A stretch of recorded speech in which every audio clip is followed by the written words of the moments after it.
Hey everyone, Harris O'Malley from DrNerdLove.com, and this is Ask Dr. Nerdlove, made possible by my generous patrons at Patreon.com. And I am here today to answer your questions about love, sex, dating, and self-improvement. If you have a short dating question that you would like to have answered, share it in the comments and maybe you will see your question featured on here. This week, I've got two questions, both stemming from last week's episode about overcoming your fear of rejection. The first comes from Dan Young, who wants to know, how do you approach dating when you really do have limited options, such as when you're living in a very small town? So, this is a legit obstacle that comes up fairly often for a lot of people.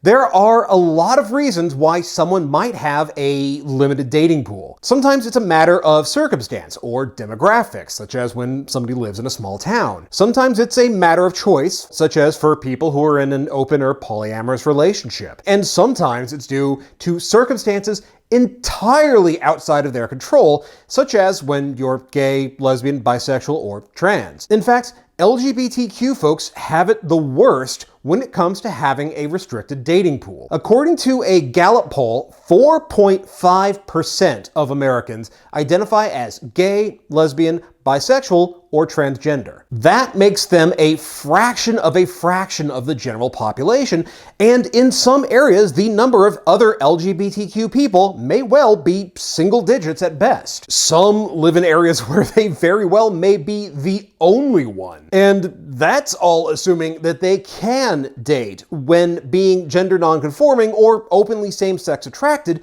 can present a very real risk to their personal safety. But regardless of the causes, when you're dealing with a restricted or limited dating pool, then you have two choices. The first is that you work within your limitations, accept that you're going to have fewer opportunities, and learn to be comfortable with being single for longer than you would probably prefer. Or you do everything that you can in order to expand that pool. This will take work on your part. It frequently requires that you make compromises, face hard decisions about just how badly you want it, and it may require a not insignificant investment from you. But despite how it may feel, it's not impossible. Nailing Jell-O to a tree is impossible. Everything else is just really hard. Ho ho, ha ha, it is to laugh. Hee hee, ha ha, very funny. Now, there are a number of ways that you can expand your dating pool, and which you choose is going to depend on what you're hoping to achieve, and to a certain extent, what your resources are. The first and most obvious answer is, well, move. In fact, this is what a lot of LGBTQ kids do. They pack up their shit and get the fuck out of Dodge, hightailing it to more accepting, more cosmopolitan locales, both for increased relationship options, but just as often for their own sanity and safety. But while it can seem extreme or even a little absurd to move because you want to find more people to date, it really is a legitimate option and one a lot of people indulge. A larger population in general means that you have more opportunities overall. Plus, there are times when your options are restricted because of population distribution. There are towns and even cities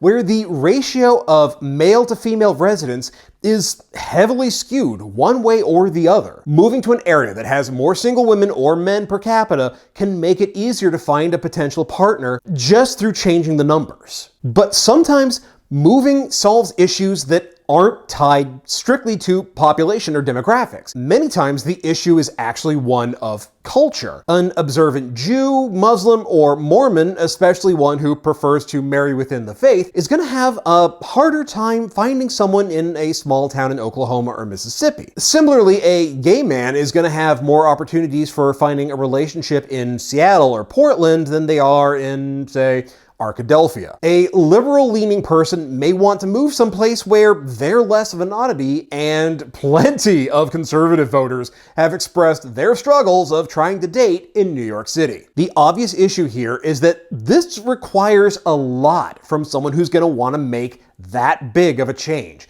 It is not cheap to up stakes and move to another town or city. When I say you're going to have to decide just how badly you want it, This is a pretty good example. What are you willing to do in order to make this work? There are options available to you. Save up until you can afford to move, see if you can move in with a friend or find roommates. Some people get lucky. They get scholarships to colleges, or they find jobs that would help with relocation costs. But regardless, it is going to require effort, determination, and sacrifice on your part. You are gonna have to be the one to decide if the results would be worth it. Now, for folks who can't or choose not to move for one reason or another, then you have to look into making compromises and choices about how you're going to expand your potential dating pool. One option is to examine your choices about who you're interested in dating or willing to consider as a potential partner. One of the side effects of online dating, for example, is that it is really easy to get so focused on finding exactly what you want that you end up missing out on people who you would have an amazing relationship with, despite the fact that they don't match everything you feel like you want or need. Being willing to be flexible or to meet people who don't seem like they're your perfect match makes it easier for serendipity to happen, where you find someone you never would have expected that you could click with. On the other hand, the more must-haves and deal breakers that you have, the more you're increasing the reasons why you're still single. Now, don't get me wrong. I am not telling you to lower your standards or your expectations. Just to recognize that the more specific or inflexible you are in what you're looking for in a potential partner, the fewer people you're going to find who meet those requirements. Being willing to examine your desires and decide if you are able to accept not getting some of the things that you would want as the price of entry for an amazing relationship is pretty important. If you decide that no, you aren't willing to be flexible, or that you've compromised enough, that is perfectly legit. Just understand that this choice means that you may have a harder time finding a relationship that you would prefer. Another option is to embrace the possibility of meeting people who don't necessarily live in your town and get used to the idea of a long-distance relationship. This may mean starting to go to events in the next town or two over, especially if you live near a college or university town, where you're going to find a lot more events and a lot more people. Going to events in those towns in person means you are much more likely to find people who share your interests, and that makes it much easier to talk to them. You may also want to expand your search radius on Tinder or OkCupid. Plenty of folks are cool with dating someone who is a reasonable distance away by car or mass transit. And as a complete aside, you may also want to try different apps. Sometimes the problem that you're running into is that the people you're looking for aren't on Tinder, they're on Bumble or Hinge or even Facebook dating. Or they may not be on the dating apps, but they are on Final Fantasy XIV, World of Warcraft, or even various Discord servers. Just because more people are meeting online doesn't mean they're meeting exclusively on dating apps. Sometimes they're meeting on Slack or Reddit or the Warren Ellis forum. This is why the most important thing you can do is get comfortable with meeting and talking to people in general wherever you are. If you want to maximize your chances of finding an amazing partner, you're going to want to be able to talk to folks, even if you're not trying to pick them up. Sometimes the most innocuous connections can lead to something amazing. Several folks that I know, including people whose marriages I officiated, met on a comics discussion board. Another of my friends started a conversation with a lovely young woman at a concert. Both of them were far from home. Neither of them had any reason to believe that they would ever see the other again after that night, and yet they stayed in contact and eventually they got married. You never know who you might click with and where that might lead.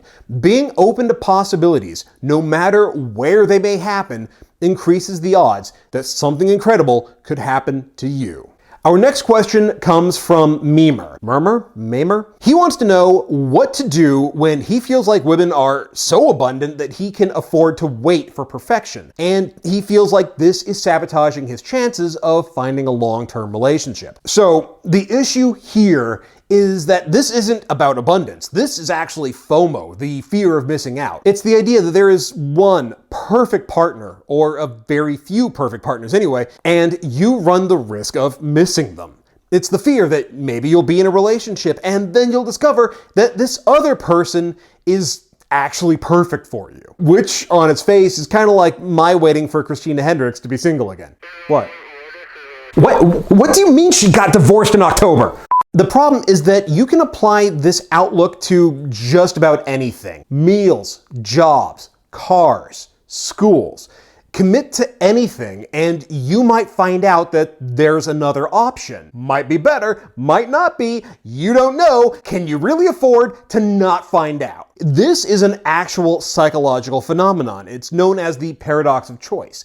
Having too many options, or the perception of too many options, or too many variables within those options, can make your brain vapor lock and leave you paralyzed out of the fear of picking the wrong one. The thing that you need to realize is that if a relationship makes you feel happy, fulfilled, and loved, then you've picked the right one. You may not have everything that you'd want in it, but nobody gets into a relationship without accepting that they aren't getting 100% of what they want. It's just that what they are getting is so damn good, it's okay that you're not getting the rest. It's part of the price of entry for that relationship, and a great relationship means that you're happy to pay it. Just as importantly, though, is that waiting for that perfect relationship is ultimately a fool's errand. That supposedly perfect person or relationship is only perfect at a distance. Once you start dating them, you'll realize that they have their own flaws, and there are still things that you will have to give up to be with them in that relationship, same as in any other. It is very much a grass is always greener situation, and there really isn't a way around it. Even non-monogamy or polyamory isn't going to ease that feeling, because you are still going to have to make compromises and give things up in exchange. If you're legitimately unhappy or the relationship that you're in doesn't meet your needs, then by all means, it is time to go and find one that does. But if it does make your needs and you're happy, then focus on what you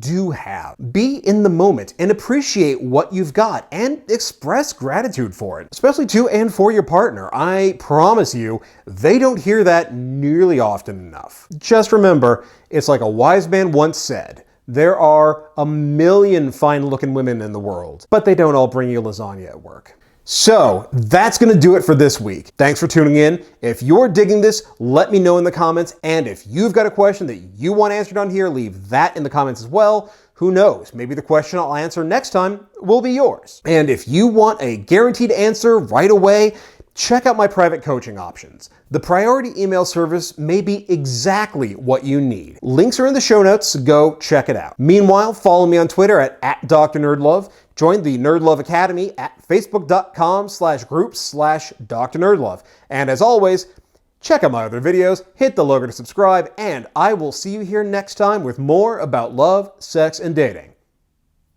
Later.